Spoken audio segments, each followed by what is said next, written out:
മൂപ്പരിക്ക് ഇപ്പൊ എന്തായിരുന്നു കുഴപ്പം? വല്യച്ഛൻ ഇശി കാലായിട്ട് കിടപ്പിലായിരുന്നേ. മൂപ്പരിക്ക് ഒരു മകൻ ഉണ്ടായിരുന്നു.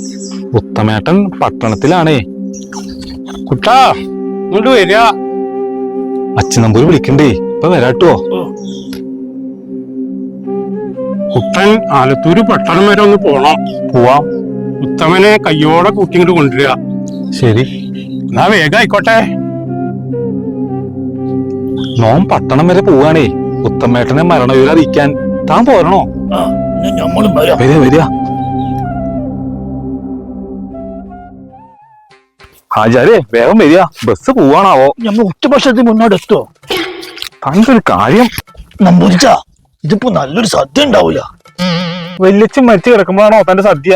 എപ്പോഴും സദ്യ എന്നൊരു വിചാരമുള്ളൂ. താൻ വരിക. കുറെ നേരമായി നടക്കണേ. ഇങ്ങനെ ഒത്തുമായിട്ടൊരു വീട് എവിടെയാണ്? ആ കാണും, അതന്നെയാണ് വീട്.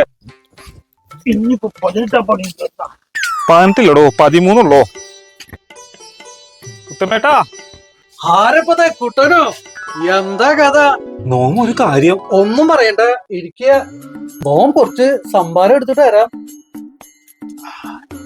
നമ്പൂരിച്ച, നല്ല മണം. സംഭാരം മാറ്റി ഊണാക്കിയാലോ? നോം കേട്ടു, എന്നാ ഊണാക്കാം. കേമായിരിക്കണു അല്ലേ?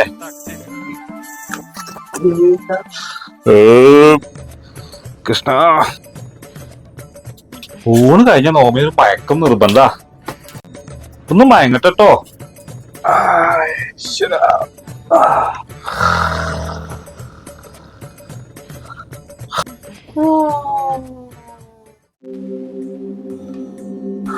ഈ കുട്ടനിത് എവിടെ?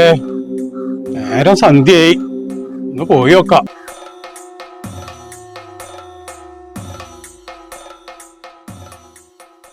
കുട്ടാ, കട്ടനോ? ഞമ്മക്കൊന്നായിക്കോട്ടെ. കാര്യം പറയാൻ എങ്ങനെയാണോ കുട്ടാ? എന്ത് കാര്യം? ഹായ് ചെറിയച്ഛനോ, എന്താ ഇപ്പൊ എല്ലാരും കൂടിയിട്ട്? ഉത്തമ, ഒരു കാര്യം. അച്ഛൻ പേരും ഉണ്ടായിരിക്കുക, നോം പറഞ്ഞോളാം. ഉത്തമേട്ടാ, ചെറിയൊരു കാര്യണ്ട്. എന്താ അത്?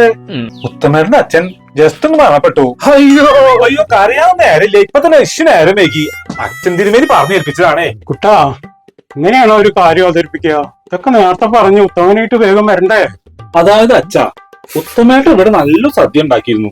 മരിച്ച വല്യച്ഛന് പ്രത്യേകിച്ച് തിരക്കൊന്നുമില്ലല്ലോ, വെറുതെ എന്തിനാ സദ്യ കളയണം തിരിച്ചു.